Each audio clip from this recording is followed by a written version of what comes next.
The fluorescent lights of Austin's break room buzzed overhead, a stark contrast to the storm brewing inside me. I found him hunched over a vending machine, fiddling with some change. He looked up, startled. "Mr. Henderson, what are you doing here?"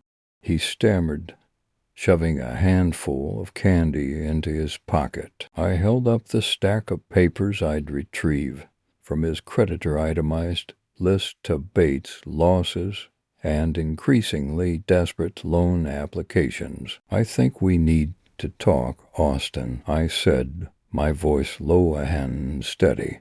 He glanced nervously around the empty break room. "About what?" he asked, a slight tremor in his voice. "About this," I said, placing the papers on the small table between us. He didn't reach for them. He didn't even look at them. Instead, he stared down at his hands, his knuckles white as he gripped the edge of the table. "I don't know what that is," he mumbled, avoiding my gaze. "Really?" I asked, tapping the top sheet. "Because it looks an awful lot like a detailed record of your gambling losses over the past 6 months. Losses totaling over $50,000, Austin." He finally looked up, his eyes wide with a mixture of fear and defiance. It's complicated," he stammered. "Complicated," I repeated, my voice rising slightly. "You're gambling away money you don't have, Austin. Money that doesn't belong to you." He opened his mouth to speak, but I cut him off. "Don't insult my intelligence with excuses. I want to know how you're funding this hobby of yours." He shifted uncomfortably in his chair. "I took out some loans," he admitted, his voice barely a whisper. I leaned forward, my eyes fixed on his. "Loans? Against what, Austin? You don't have any assets." He swallowed hard, his Adam's apple bobbing nervously. The silence stretched, thick with tension, the buzzing fluorescent lights suddenly feeling oppressive. Finally, he spoke, his voice barely audible. "The house?" he whispered, the words hanging heavy in the air. My blood ran cold. "The house," I repeated, my voice barely controlled. "Lindsay's house." He nodded miserably, his gaze fixed on the floor. I felt a wave of nausea wash over me. He'd used Lindsay's house, her security, her future, as collateral for his reckless gambling. "You used her house?" I asked again, needing to hear him say it to confirm the sickening truth. He nodded again, unable to meet my eyes. "I was going to win it back," he mumbled, the words pathetic and hollow. "Win it back," I scoffed. "You were going to win back the tens of thousands of dollars you've lost with what, Austin?" "A lucky streak, a miracle." He remained silent, his shoulders slumped in defeat. I felt a cold, hard knot forming in my stomach. This wasn't just about money anymore. This was about betrayal. He'd betrayed Lindsay's trust, her love, her future. He'd risked everything she had for his own selfish desires. I stood up abruptly, pushing the chair back with a harsh scrape against the linoleum floor. "I need some air," I said, my voice tight with suppressed fury. He didn't try to stop me. He just sat there, hunched over the table, the image of guilt and defeat. I walked out of the break room, leaving him alone with the damning evidence of his deceit. The fluorescent light seemed to buzz even louder as I walked away, the sound echoing the turmoil in my mind. I needed to think, to plan. I needed to protect Lindsay. I knew what I had to do. I had to show her the truth, no matter how painful it would be. I had to expose Austin for the liar and the cheat that he was. The air outside was crisp and cool, a stark contrast to the stifling atmosphere of the break room. I took a deep breath, trying to clear my head. This wasn't over. not by a long shot. I had a plan forming, a way to ensure Lindsay's future, a way to make things right. It wouldn't be easy, but I was determined. I would not let Austin destroy my daughter's life. The thought of her losing her home, her security, because of his recklessness fueled the quiet fire within me. And as I walked away from Austin's workplace, I knew that this was just the beginning. He had no idea what was coming. Fluorescent lights buzzed overhead in the break room, casting a sterile glow on the chipped formica table.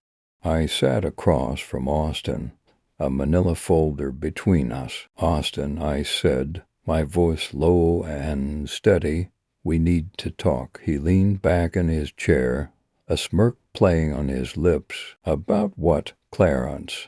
Still sore about being kicked out of Lindsay's house? The casual dismissal stung, but I pushed it down. This was about Lindsay, about her future. "This isn't about me," I reply, pushing the folder towards him. "It's about this." He picked it up, his expression shifting from amusement to curiosity as he flipped it open. Inside were copies of a recent credit application, his signature bold at the bottom. He paled slightly. "Where did you?" he stammered, his eyes darting up to meet mine. "It lists Lindsay's house as collateral, Austin." My voice was even, devoid of accusation, letting the facts speak for themselves. He swallowed hard, avoiding my gaze. "I can explain." "Explain what, Austin?" I asked, leaning forward. "That you've been using Lindsay's home, her security, as a gambling chip." He opened his mouth to speak, then closed it again, his face a mask of conflicting emotions. I watched him, my heart heavy with disappointment. This wasn't the man I thought Lindsay was marrying. "It was just a small loan," he mumbled finally, his voice barely above a whisper. "A small loan," I echoed, "against a house you don't own? A house you have no legal right to leverage." He shifted uncomfortably in his chair. "It was for an investment opportunity," he stammered, his eyes darting around the room as if searching for an escape route. "A sure thing," I sighed, rubbing my temples. "Austin," I said, my voice softening slightly, "Lindsay trusts you. She believes in you. How could you betray that trust?" He finally met my gaze, his eyes filled with a mixture of fear and desperation. I didn't mean for it to get this far," he admitted, his voice cracking. "It started small, just a few baits here and there. But then I lost, and I needed to win it back. I kept thinking I could turn it around, make it all right." He paused, taking a deep breath. "It just spiraled, I repeated. "How much are we talking about, Austin? How much have you lost?" He hesitated, his gaze dropping to the table. He opened his mouth to speak, then closed it again, his face etched with shame. "Tell me, Austin," I pressed, my voice firm but calm. "How deep is this hole you've dug for yourself and for Lindsay?" He looked up at me, his eyes pleading. "Please," he whispered, "don't tell Lindsay. She leave me." His words hit me like a punch to the gut. This wasn't just about money, it was about Lindsay's happiness, her future. And he was willing to risk it all for a gamble. "I won't tell her," I said finally, my voice heavy with the weight of my decision. "Not yet." He looked at me, relief washing over his face, but the relief was short-lived. But I continued, You will tell her everything, Austin. Every single detail." He flinched, his face paling again. I don't know if I can," he stammered. What if he trailed off, unable to finish the sentence? I leaned forward, my voice low and intense. "You have a choice, Austin," I said, meeting his gaze. You can tell her the truth, and maybe, just maybe, salvage something from this mess. Or I can tell her, and you can be sure that she never forgive you." I paused, letting the words sink in. "Think carefully, Austin. This is your last chance." I stood up, leaving the folder on the table. He remained seated, staring at the documents, his face a mask of despair. I walked away, the fluorescent lights buzzing in my ears, the weight of Lindsay's future heavy on my shoulders. I knew this was far from over. This was just the beginning. There was so much more at stake than he realized. Rain lashed against the windshield as I sat in my car in Lindsay's driveway. The wipers struggled to keep up, mirroring the turmoil in my own mind. I needed to talk to her, to explain everything. But how? How could I make her see the truth about Austin without shattering her world? I'd spent the last few days gathering the evidence, painstakingly piecing together bank statements, casino receipts, even pawn tickets, a damning indictment of Austin's deception. He'd not only gambled away their savings, but had also taken out a second mortgage on the house, a house I'd helped them buy, a house that was supposed to be their secure future. Now it was teetering on the brink of foreclosure. My daughter, my Lindsay, was about to lose everything, and it was all because of the man she loved. I took a deep breath, the damp air doing little to calm the burning anger in my chest. This wasn't how things were supposed to be. When Lindsay introduced Austin, he seemed charming, ambitious, a good provider. He'd looked me in the eye and promised he'd take care of my daughter. "She want for nothing, Mr. Henderson," he'd said, his grip firm.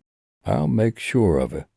Those words echoed in my mind now, laced with a bitter irony. He'd made sure of something all right. He'd made sure to drain her dry, to leave her with nothing. A movement in the window caught my eye. Lindsay was pulling into the driveway in her own car. This was it. This was my chance. I grabbed the manila envelope containing all the proof, my heart pounding against my ribs like a trapped bird. As she stepped out of the car, her face etched with worrying, I steeled myself. I had to do this for her. She might hate me for it now, but in the long run, she'd understand. Wouldn't she? I stepped out of my car, the rain instantly plastering my shirt to my back. "Lindsay," I called out, my voice hoarse. She turned, her eyes widening in surprise. "Dad, what are you doing here?" she asked, her voice laced with suspicion. "We need to talk," I said, holding up the envelope. "It's about Austin." Her expression hardened. "I don't want to hear it," she said, turning to walk towards the house. "Lindsay, please," I pleaded.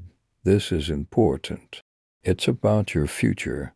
She stopped, her back still to me. "My future?" she scoffed. "You've already made it abundantly clear what you think of my future with Austin. You think I'm making a mistake. You think I'm blind. I've heard it all before. This is different," I insisted, taking a step closer. "This isn't about my opinion of him.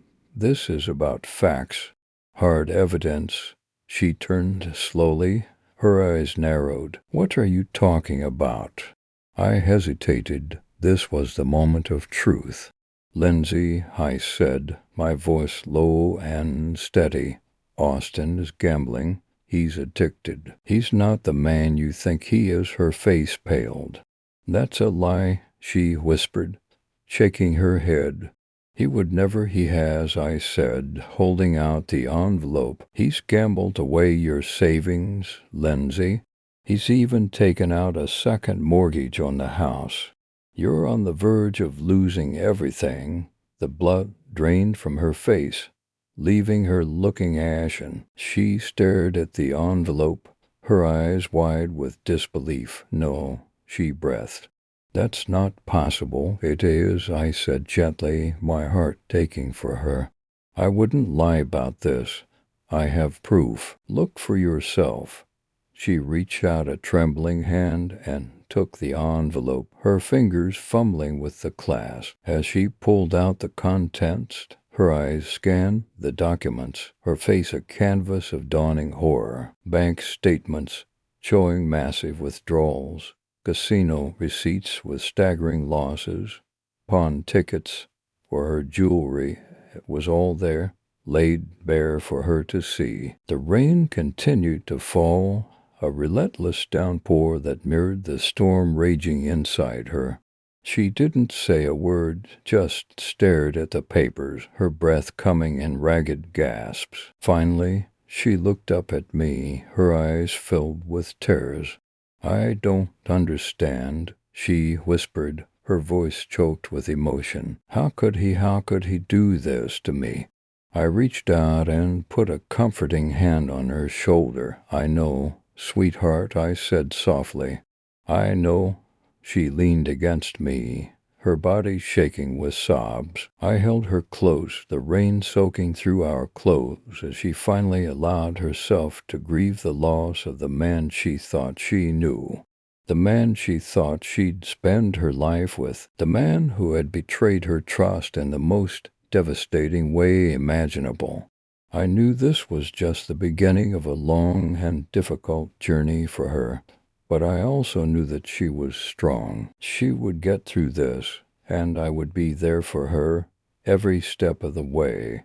But what she didn't know, what she couldn't possibly imagine, was that this was only the first act. The real story, the one about reclaiming what was rightfully hers, was just about to begin. And I had a plan. Rain lashed against Lindsay's living room window, mimicking the turmoil churning inside me. She'd barely spoken two words to me since I arrived, her arms crossed tight, a defensive wall against me, I suppose. Dad, she finally said, her voice brittle, what is this all about?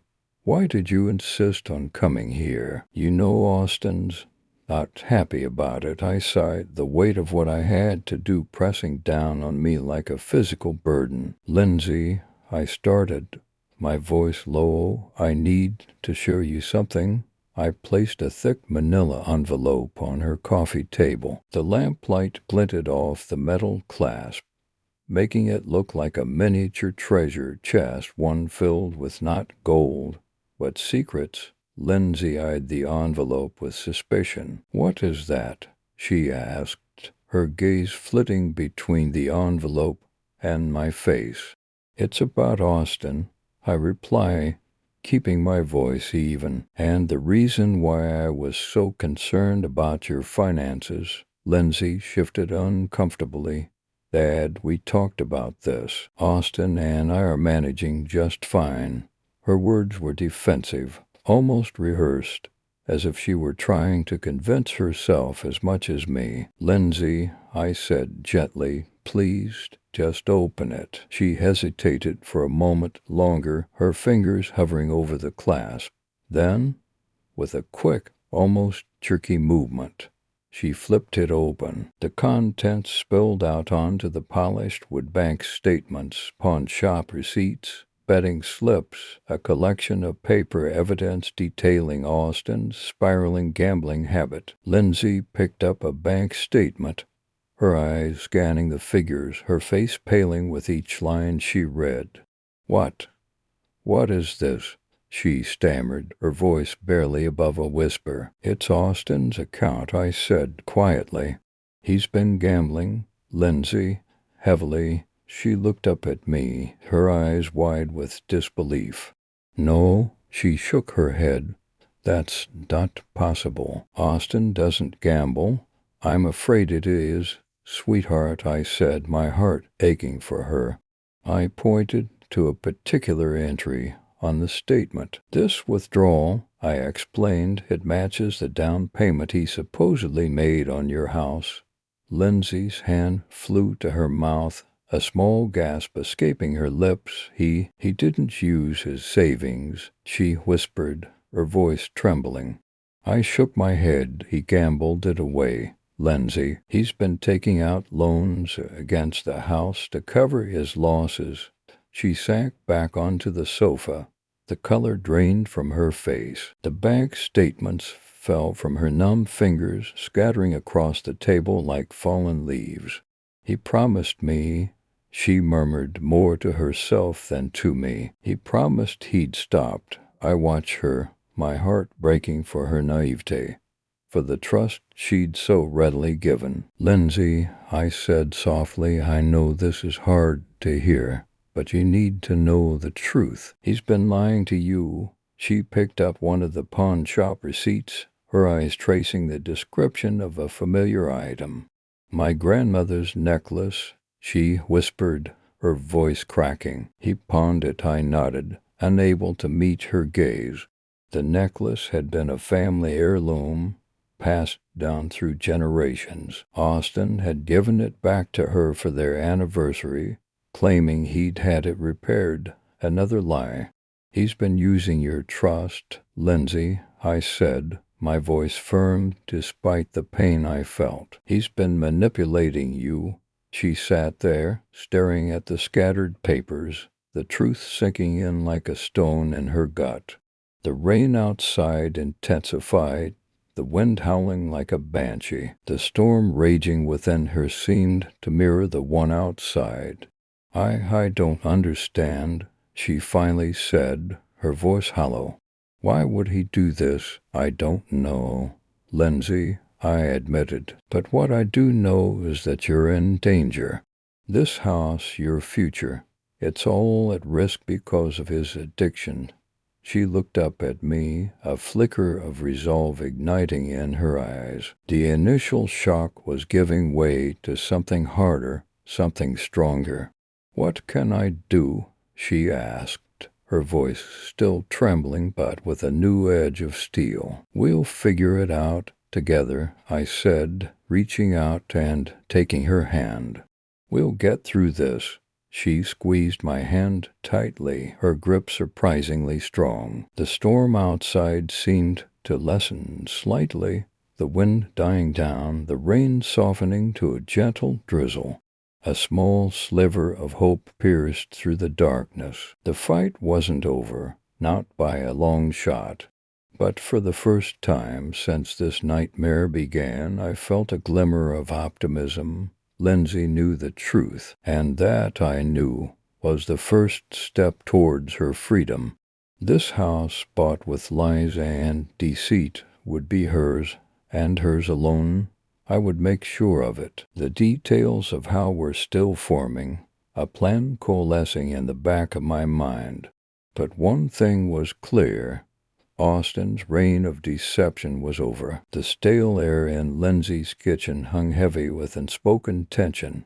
I placed the stack of bank statements, meticulously organized, on the countertop between us. Lindsay, I began, my voice barely above a whisper. I know this is difficult, but you need to see this. She stared at the papers, her face pale. Dad, I don't understand. Her voice trembled, a flicker of fear in her eyes. I pointed to a highlighted entry. This, Lindsay, this is a cash withdrawal of $5,000 from your joint account, dated just last week. Do you recall making this withdrawal? She shook her head, her eyes wide with dawning realization. Austin said he was paying off some bills, I sigh, picking up another statement. And this one, another $3,000 withdrawn 2 days later, and another here, and here, and here. I spread the papers out, a grim tableau of disappearing funds. Lindsay, these withdrawals, coupled with the mounting credit card debt documented here, I tapped a separate pile of statements, total over $30,000 in just the past 2 months. This house, the house you work so hard for, is at risk. She sat down heavily, the color drained from her face. He said he was investing, she murmured, her voice choked with emotion. I placed a hand on her shoulder. Investing, Lindsay? These statements tell a different story. They tell the story of unchecked gambling, of spiraling debt, of a man who has systematically been draining your resources. I produced a small notebook. I took the liberty of noting down the dates and times of these withdrawals. Notice anything familiar? She hesitantly took the notebook, her fingers tracing the entries. These are the nights Austin said he was working late, she whispered, her eyes welling with terrors. He said he was taking on extra shifts to help us get ahead. I nodded grimly. He was getting ahead, all right. Ahead of you, Lindsay, ahead of your trust, ahead of your future. I reached across and took her hand. I tracked some of these withdrawals to the Riverboat Casino. He's there most nights. You can confirm it yourself. She pushed the notebook away, covering her face with her hands. I don't want to believe this, she sobbed. I can't. I pulled up a chair beside her and sat down, my heart aching for her. I know it's hard, Lindsay, but you need to face the truth. This isn't about blame. It's about protecting yourself, protecting your home. I gently retrieved the notebook and opened it again. Look, I know you love him, but this pattern of deception, it's not sustainable. This house, this is your security. It's your future. She lifted her head, her eyes red and swollen. He promised we'd build a life here, she whispered brokenly, a family. I squeezed her hand. Lindsay, you can still build a life, a family, but not like this, not with this burden hanging over your head. I pulled out a folded document from my briefcase. I've spoken with a lawyer. This is a postnuptial agreement. It protects your assets, this house specifically, from any further debts he incurs. She stared at the document, her expression a mixture of disbelief and dawning understanding. You did all this for me, I nodded. You're my daughter, Lindsay. I'll always be here for you, no matter what. But you need to take control of your life. You need to protect yourself. She looked from the document to the bank statements, then back to me. The tears continued to flow, but a new resolve began to harden in her eyes. What do I do, Dad? She asked, her voice barely a whisper. I placed the pen beside the document. You sign this, you confront Austin, and then you decide what kind of future you want to build with or without him. This house, I said, gesturing around the kitchen, this is your foundation. Don't let anyone, not even him, take that away from you. She picked up the pen, her hand trembling. The silence in the kitchen was thick, broken only by the quiet scratch of the pen against the paper. As she signed, I felt a wave of relief wash over me. The house was safe. Lindsay had taken the first step towards protecting herself. But I knew deep down that the hardest part was yet to come, the confrontation with Austin, and the painful, inevitable unraveling that was sure to follow. The crisp morning light filtering through Lindsay's kitchen window did little to warm the icy tension between us.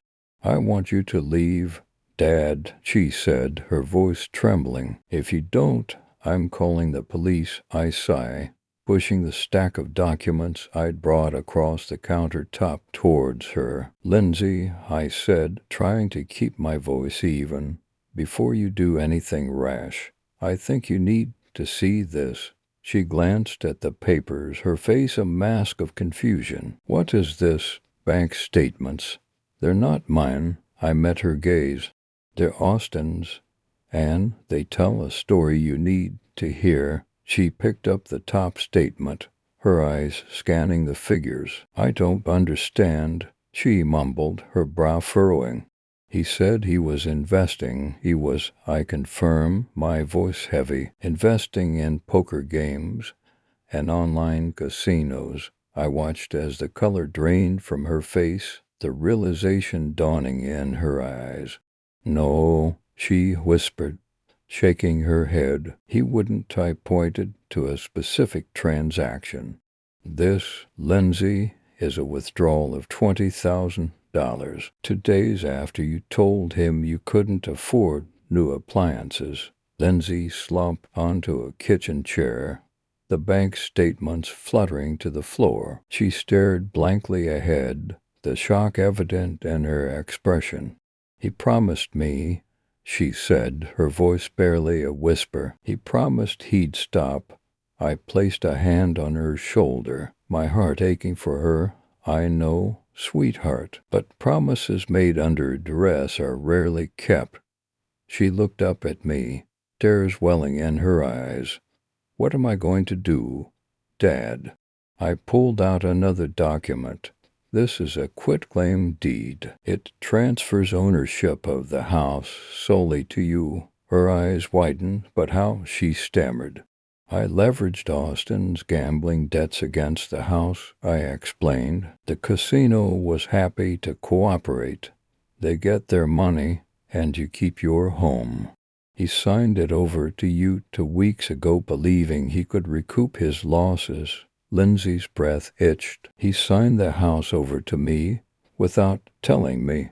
He thought he could win it all back, I said softly. He gambled with your future, Lindsay, with your security. She buried her face in her hands, her shoulders shaking with silent sobs.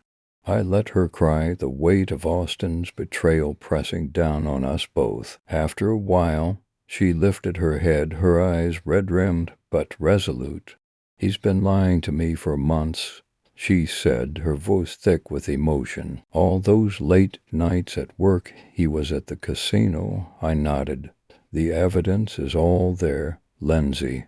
In black and white, she picked up the quitclaim deed again, her fingers tracing the legalese. So the house is mine, she asked, a glimmer of hope flickering in her eyes. It's yours, I confirmed, free and clear. Austin has no claim to it anymore. A slow smile spread across her face, a smile tinged with sadness, but also with a newfound strength. He's not getting away with this, she declared, her voice gaining firmness. What are you going to do? I asked, watching as the wheels turned in her mind. She took a deep breath, a steely glint in her eye now. I'm going to confront him, she said decisively. I'm going to pack his bags, and then I'm changing the locks. She paused, then added, and Dad. Thank you for everything. I squeezed her hand, relief washing over me. You don't need to thank me, Lindsay. I just did what any father would do. Protect his daughter. She stood up, gathering the documents and heading towards the bedroom. I need to call a locksmith, she said, her voice ringing with a newfound determination. I watched her go, the morning sunlight now seeming a little brighter, the chill in the air a little less biting. The house was safe, and so was Lindsay. That was all that mattered. As I walked out of the kitchen, I paused at the doorway and looked back at my daughter. One more thing, Lindsay, I said. Don't tell him I had anything to do with this. She gave me a knowing smile. My lips are sealed, Dad, and with that, she closed the bedroom door, leaving me standing alone in the quiet of the living room, the weight of the past few weeks finally lifting from my shoulders. This Thanksgiving, Lindsay would be celebrating in her own home, free from the shadow of Austin's deceit. It wasn't the holiday we'd envisioned, but it would be a new beginning, a fresh start, and sometimes that's the best kind of revenge.